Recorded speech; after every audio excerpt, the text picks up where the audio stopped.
Duck Thang setup's fairly simple. You first have to evaluate your situation, your hole there. If you've got a lot of vegetation, that's going to be a problem. You need to deal with that. Either remove the vegetation. If you hadn't watered up your field yet, you can go in there and mow it, weed eat it, whatever. And remember that this thing is going to run in basically a track, in a certain track, and so you don't have to clear the whole thing. The water depth ideal to run the Duck Thang would be between 5 and 10 inches. Deeper water is not a problem. If you get much shallower, your decoy keel will not pass over the idler pulleys or drive pulley. The drive motor assembly and the idler pulley assemblies are all designed to mount on metal T-posts.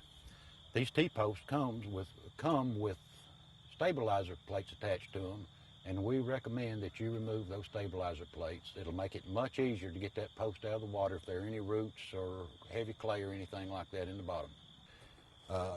You locate your motor post, and it has to be within the length of the power cord. Locate your motor post, walk out probably in the direction of your longest length. When you set the T-post for the idlers and drive motor, make sure that the pulley's pointed in the direction where you expect the ducks to land. Now the frames are powder coated aluminum, the shaft is stainless steel, the drive pulley, and it has, you notice there's 2 grooves here. The top groove being the smaller diameter will give you a slower speed when the drive belt's placed in that groove. The larger, lower groove will give you a faster speed if you prefer that. If you want to, the whole thing is driven right here off of a V-belt. Now this is a V-belt you can buy at AutoZone or any auto parts store. It's something you can find readily available. It's tensioned by loosening this bolt right here, just about a 1/4 turn. Tightening that until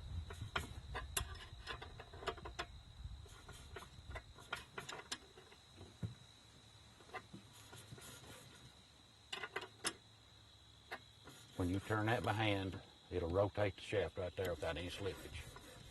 When you got that done, it's properly tensioned. You don't want to over tension it because it'll put more load on your battery, and therefore it'll run down quicker. So when that's properly tensioned, you probably won't have to bother with it again for a long, long time. Make sure that's tightened up right there. Once you have the drive motor post set attached to the drive motor assembly, you can then take the drive belt, run it around the pulley, and then walk out in one direction where you want your farthest post and pull it fairly securely out there, and then you can drive another post and set an idler pulley on it. Okay, at that point, you look right and left and decide which way you want to pull, right or left, and move out in that direction, pulling the belt with you, and set another post and another idler pulley assembly. Okay. And you repeat the same thing on the other side, and then move them if you need to increase the tension on the belt so it's got enough friction on the drive pulley to make the complete circuit. Now the last one you set, you'll use it to tension the belt, and then you can always adjust them. When you set the post, don't drive them out of sight the first pass, Leave them where you can pick them up and move them if you need to. You can do that to change the look of it if it doesn't suit you, or to put more tension in the belt, and after you do that, then you can drive them on down securely if you're going to leave them there for a while. All right, now then the decoys are attached to the swivel on one end of the tether. The standard package comes with 24 tethers. On one end of the swivel, you'll see that there's rubber tubing on the clip, and that's designed to go through the perforations on the belt to cushion that so that wire clip doesn't cut through the belt. We also offer as an option wire spreaders where you can deploy multiple decoys off of one tether. They come welded straight, and you just bend the arms out, the legs out like we see here. And in this case, we could attach 3 decoys to one tether on the belt. We make these. This is 3. This is just a single wire with a loop on each end. You could put a pair of decoys on this one off of one tether. And we go all the way up to 6, a 6-pack we call it. So you can pull 6 off of one tether if you want to use those. It changes up the way you look, the way your spread looks. Instead of just single decoys traveling in a straight line, all of a sudden you've got groups of decoys if you so wish to have that.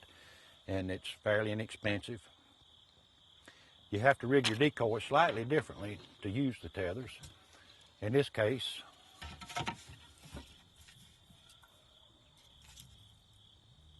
a swivel is attached to the eye on the decoy or the keel with a plastic cable tie. Trim the end. Now then that swivel hangs down below the decoy, and that would attach to the eye in the spreader. So then the decoy is free to swivel around the wire tether. If you're running in real shallow water, you don't want to use that because you'll have to have enough depth in the water to float that wire above the pulleys. But if you have deep enough water, you can use it just like that. Now then, with the decoy on each end of that, you would attach the other end to the tether coming off the drive belt, and you can pull 2 decoys, a double we call it, or a triple, or a 6-pack, whatever, off of one tether. The control switch has 3 positions: a stop position, forward, and reverse. Occasionally you'll have a stoppage due to, it could be vegetation or a limb in the water. 90% of the time, if you'll reverse the direction, it will clear itself up. This system's also unique in the fact that it's dog friendly. I've hunted over it for the past 5 seasons. Most every case there's been a retriever in the blind, and I have yet to see a dog get in trouble with it. They can swim through it, and the dogs will not derail it, knock it off track, and it'll keep right on going. If you've got a dog that you're worried about getting tangled up in the Duck Thang when he goes out for a retrieve, or before he goes out for a retrieve, just turn it off. What separates the Duck Thang from the other decoy motion systems on the market is the drive motor, heavy-duty gear motor, the powder-coated aluminum construction, and the stainless steel fasteners. The drive belt's a key component. It has an extremely high tensile strength, will stretch over two times its original length. It is ozone resistant and will not absorb water, which makes it particularly suited for this outdoor application. We feel pretty confident that we have one of the best motion systems of this type that's ever been put on the market.